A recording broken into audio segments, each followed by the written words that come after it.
ఒక్కసారి కొమ్మూరి గోల్డ్ కి కాల్ చేయండి. తాకట్లో ఉన్న మీ బంగారాన్ని విడిపించి మార్కెట్ ప్రైస్ కి వాళ్ళు కొనుక్కుని మిగతా డబ్బులు మీకు ఇచ్చేస్తారు. బ్రేకింగ్ న్యూస్ వస్తున్నాం మనం టీవీ స్క్రీన్ పై. యాంకర్ రష్మికి సపోర్ట్ ఇచ్చారు Pakistan army chief Munir. So గతంలో ఖమేనీ హత్య తర్వాత ఎవరైతే హైదరాబాద్ లో కొందరు బయటకు వచ్చి ఆందోళన చేశారో వాళ్ళందరూ ఇరాన్ పంపించేయండి మోడీ గారు అంటూ యాంకర్ రష్మి ట్వీట్ చేశారు. సో దానికి పెద్ద ఎత్తున నెగిటివ్ కామెంట్స్ వచ్చాయి. ఎందుకు అనవసరంగా వాళ్ళని ఎందుకు ఇబ్బంది పెట్టాలి, షియాలు సానుకూలంగా వచ్చి ఆందోళన నిర్వహిస్తుంటే అనవసరంగా ఎందుకు వాళ్ళని ఇరాన్ పంపించేయండి అంటూ సో చాలా మంది బయటకు వచ్చారు. అండ్ యాంకర్ రష్మిని పర్సనల్ గా టార్గెట్ చేస్తూ కూడా ఆవిడ వాళ్ళతో తిరిగింది తిరిగిపోతూ ఆవిడ ఒక పతివ్రత అంటూ చాలా మంది మాట్లాడే పరిస్థితి. సో ఇలాంటి నేపథ్యంలో పాకిస్తాన్ ఆర్మీ చీఫ్ మునీర్ చేసిన వ్యాఖ్యలు ఇప్పుడు కలకలం రేపుతున్నాయి. సో ఇటు మునీర్ వ్యాఖ్యలకి ఇటు షియాలోని కొంత వర్గం దానికి సంబంధించి షేక్ జియాద్ సో పర్టికులర్ గా కొన్ని వ్యాఖ్యలు చేస్తున్నారు. పాకిస్తాన్ ని కనుక టచ్ చేయాలి అంటే అది మాతోనే సాధ్యం, షియాల్ని కనుక షియా మతస్థుల్ని ఏమన్నా అంటే మేము ఒప్పుకోము, పాకిస్తాన్ని లేపేస్తామంటూ షేక్ షియాద్ కీలక వ్యాఖ్యలు చేశారు.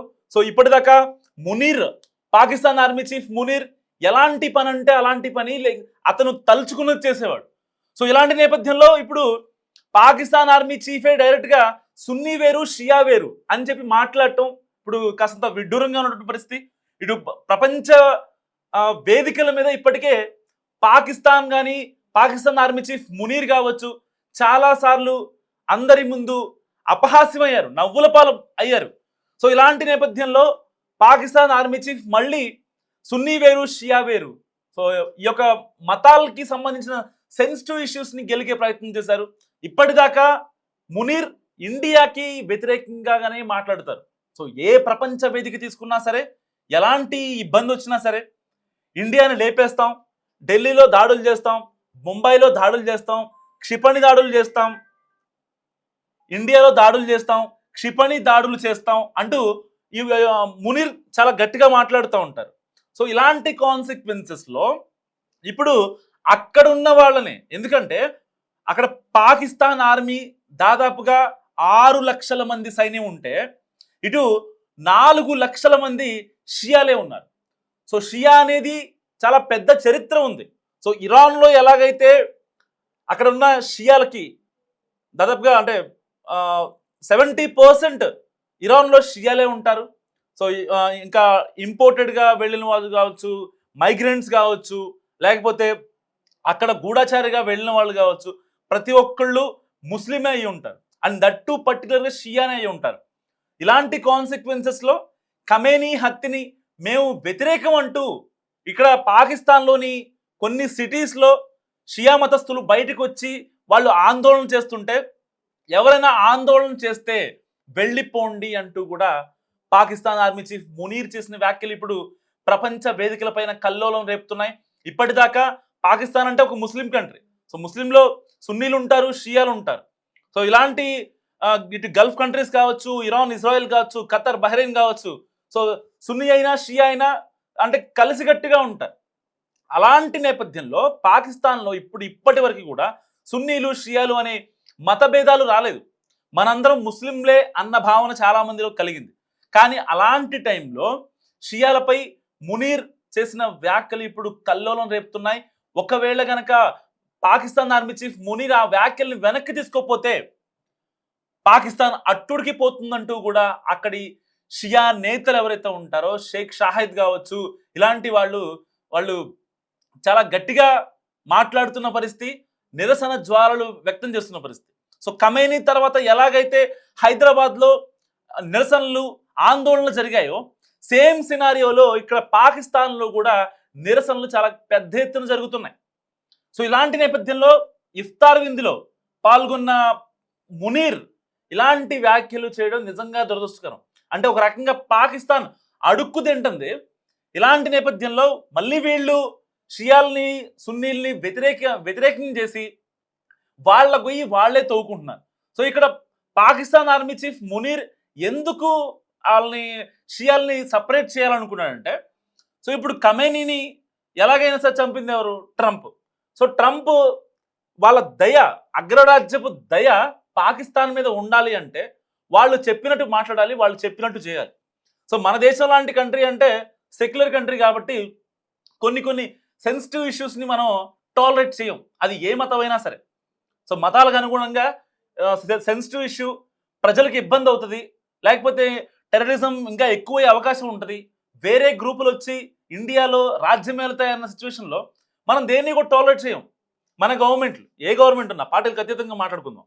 సో ఇలాంటి నేపథ్యంలో ఇప్పుడు షియాల్ని బయటికి పంపించేయండి అంటే దాదాపుగా 6 లక్షల ఉన్న సైన్యంలో 4 లక్షల మంది పాకిస్తాన్ నుంచి బయటకు వెళ్ళిపోతారు.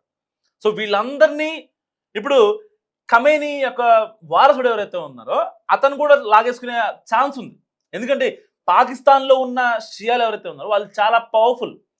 పాకిస్తాన్ దేశానికి అదొక రూట్స్ దగ్గర నుంచి వాళ్ళ ఒక దేశంగా మారింది. అండ్ దాని తర్వాత బంగ్లాదేశ్ నుంచి బయటకు వచ్చేసింది, వాళ్ళకి ఫ్రీడమ్ ఇచ్చేసి. సో ఇలాంటి కొన్ని కాన్సిక్వెన్సెస్ జరిగాయి అంటే ఇండియా పాత్ర ఎంత ఉందో అప్పుడు ఉన్న షియాల పాత్ర కూడా అంతే కీలకం. సో ఇక్కడ బంగ్లాదేశ్లో ఉన్న సున్నీ షియాలు కావచ్చు, ఇక్కడ పాకిస్తాన్లో ఉన్న సున్నీ షియాలు కావచ్చు, షియా వర్గం మొత్తం ఎవరికి హామ్ చేసేటువంటి మనస్తత్వం కాదు బేసిక్గా. ఎందుకంటే ఇరాన్లో ఉన్నటువంటి షియాల్ని ఉద్దేశించి పర్టికులర్గా పాకిస్తాన్ ఆర్మీ చీఫ్ మునీర్ చేసిన వ్యాఖ్యలు నిజంగా వాళ్ళందరినీ బయటికి రానివ్వట్లేదు. ఇప్పుడు ఎట్టి పరిస్థితుల్లో వాళ్ళు బయటకు వస్తే వాళ్ళని కాల్ చేస్తామంటూ ఇటు పాకిస్తాన్ ఆర్మీ చీఫ్ మునీర్ చాలా గట్టిగా మాట్లాడుతున్నారు. షియాలు బయటకు వస్తే వాళ్ళని చంపేస్తాం, మాట వినకపోతే నరికేస్తాం రోడ్డు పైన అంటూ పాకిస్తాన్ ఆర్మీ చీఫ్ మునీర్ ఇప్పుడు చాలా గట్టిగా కరాఖండిగా చెప్తున్నాడు. ఇటు షియాకి సంబంధించిన మత పెద్దలు ఎవరైతే ఉంటారో వాళ్ళు కూడా చాలా సున్నితంగానే చెప్తున్నప్పటికీ సో వాళ్ళ మాస్టర్ ప్లాన్, వాళ్ళ ప్లాన్ ఆఫ్ స్ట్రాటజీ చాలా డిఫరెంట్గా ఉందని చెప్పాలి. ఎందుకంటే ఇప్పుడు మునీర్ చేసిన వ్యాఖ్యలు ప్రపంచ దేశాల్లో ఒక కల్లోలం క్రియేట్ చేస్తాయని చెప్పుకోవచ్చు. ఎందుకు అంటే పాకిస్తాన్ ఆర్మీలో కేవలం మునీర్ ట్రంప్ దగ్గర నుంచి ఒక పాజిటివ్ సైన్ కోసం, పాకిస్తాన్ కూడా మనకి అగ్రరాజ్యపు ఆనందం కోసం పనిచేస్తుందనే మెప్పు కోసమే ఇవాళ మునీర్ మాట్లాడిన పరిస్థితి. ఎందుకంటే హార్మోజ్ జలసంధిపై దాన్ని హార్మోజ్ని ఎలా సరే మనం కాపాడుకోవాలంటూ ట్రంప్ ఇచ్చిన నినాదానికి ఏ దేశం కూడా ముందుకు రాలేదు. సరే అఫ్ కోర్స్ మనం ఎందుకు వెళ్ళలేదంటే మన నౌకలకు ఆల్రెడీ ఇరాన్ గ్రీన్ సిగ్నల్ ఇచ్చేసింది. ఇండియన్ ఫ్లాగ్ కనిపిస్తే చాలు చక్కగా వాళ్ళకి సెక్యూరిటీ ఇచ్చి మరి హార్మోజ్ స్ట్రైట్ని దాటిస్తుంది ఇరాన్. సో మనకి ప్రపంచ దేశాలతో ఎవరితో కూడా ఇబ్బందులు లేవు. కానీ ఇప్పుడు పాకిస్తాన్ తన గొయ్యి తానే తీసుకుంటుంది అని చెప్పడంలో జస్ట్ బికాస్ ఆఫ్ ట్రంప్ యొక్క మెప్పు కోసం, ప్రపంచ దేశాల యొక్క ట్రంప్ మెప్పు కోసం ఇప్పుడు పాకిస్తాన్ మునీర్ చేసిన వ్యాఖ్యలు అంతా ఇంత కాదు. ఇక్కడ అప్పటిదాకా ఏదైతే రష్మికి సపోర్ట్గా కొంతమంది నిలిచారు, సో కొంతమంది రష్మికి సపోర్ట్గా నిలిస్తే వాళ్ళని కూడా తిట్టిపోశారు, నెగిటివ్గా కామెంట్స్ పెట్టించారు. ఆ అమ్మాయి ఇది, ఈ అమ్మాయి అది, అట్లా ఆ అమ్మాయి పతివ్రత కాదని చెప్పి చాలామంది మాట్లాడారు. అండ్ పిచ్చి కామెంట్స్ చేశారు. ఆవిడ పర్సనల్ ఇన్స్టాగ్రామ్ అకౌంట్కి వెళ్ళి మరి ఆవిడపై నెగిటివ్ కామెంట్స్ చేశారు. ఎలాగైనా సరే ఆ అమ్మాయిని టార్గెట్ చేసి పర్సనల్గా వాళ్ళ ఇంటిపై దాడి చేస్తామని కూడా చెప్పారు. నిజంగా రష్మి ఇంటిపై దాడి జరుగుద్దామని చెప్పి ఆవిడ చాలా భయపడిపోయింది నిజంగా. ఇలాంటి నేపథ్యంలో ఆవిడ చెప్పింది ఏంటి, జస్ట్ షియా మతస్థులు ఎవరైతే ఉన్నారో వాళ్ళు రోడ్ల మీదకి వచ్చి గొడవలు చేయడం వల్ల, దానివల్ల పాత బస్తీ ఓల్డ్ సిటీ అనేది ఒక సెన్సిటివ్ ఏరియా, అలాంటి ఏరియాలో నిజంగా గొడవలు జరిగితే అది దేశవ్యాప్తంగా అంటుకునే ఛాన్స్ ఉంటుంది. మనం చూస్తుంటాం, ఎక్కడో బాంబు వెళ్తుంది ఢిల్లీలో బాంబు వెళ్ళిందంటే దాని ఉగ్రమూలాలు మనం ఓల్డ్ సిటీలో చూస్తుంటాం.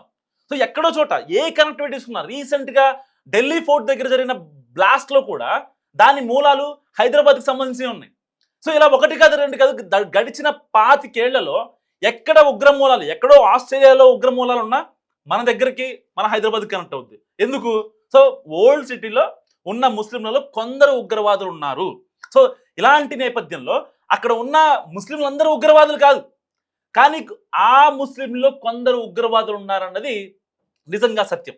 సో ఇలాంటి నేపథ్యంలో ఎక్కడ గొడవలు జరుగుతాయో, ఎక్కడ ఇబ్బందులు తలెత్తాయో, సివిలియన్ సామాన్యులు ఎక్కడ ఇబ్బంది పడతారని చెప్పి చాలామంది ప్రభుత్వాలు కావచ్చు, ఇటు అధికారులు కావచ్చు చాలా జాగ్రత్తగా ఉంటారు. సో ఇప్పుడు ఇక్కడ రష్మి మాట్లాడిందంటే తప్పేముంది? సో తప్పేం లేదు వాస్తవానికి, గొడవలు జరగొద్దని చెప్పింది మాత్రమే రష్మి. సో అలాంటి రష్మిని ఇప్పుడు ఇప్పటిదాకా ఎవరైతే తిట్టిపోసారో వాళ్ళే పాకిస్తాన్ వాళ్ళు కావాలని ఆ అమ్మాయి మీద కామెంట్లు పెట్టించారు. ఇప్పుడు వాళ్ళే డైరెక్ట్గా రష్మి కామెంట్స్ని బలపరుస్తూ షియాల్ని వద్దు, మీరు ఇరాన్ వెళ్ళిపోండి అని చెప్పి మాట్లాడటం. సో ఒక రకంగా సున్నీ షియా ఇష్యూ మనకు సంబంధం లేదు ఇండియాకి, సో పర్సనల్గా తీసుకుంటే. కానీ ప్రొఫెషనల్గా తీసుకుంటే ఇప్పుడు పాకిస్తాన్ ఆర్మీ మునీర్ చేసిన వ్యాఖ్యలు చాలా అంటే చాలా ఇబ్బందులు పడేసాయి ఆ దేశాన్ని. సో ఎట్టి పరిస్థితుల్లో ఒకవేళ అక్కడున్న సైనికుల్లో కనుక కొంతమంది బయటకు వెళ్ళిపోతే, ఇరాన్ దేశం లాంటి కంట్రీస్కి వెళ్ళిపోతే నిజంగా పాకిస్తాన్ దగ్గర ఏముండదు.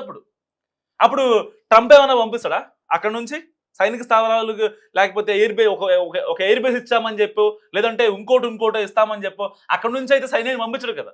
ఎందుకంటే అతనికే ఇప్పుడు ఈ యొక్క దాదాపుగా 20 రోజుల నుంచి నడుస్తున్న యుద్ధానికి సంబంధించి ఆయన దగ్గర డబ్బులు లేక ఆయన వేరే వాళ్ళని డబ్బులు అడుగుతూ మాకు యుద్ధం చేయాలి, మాకు డబ్బులు సహకరించండి అంటూ ఆయనే మాట్లాడుతున్న పరిస్థితి. ఇలాంటి నేపథ్యంలో పాకిస్తాన్ ఇప్పుడు ఒక ద్వంద్వ వైఖరి గేమ్ ఆడుతుందని చెప్పుకోవచ్చు.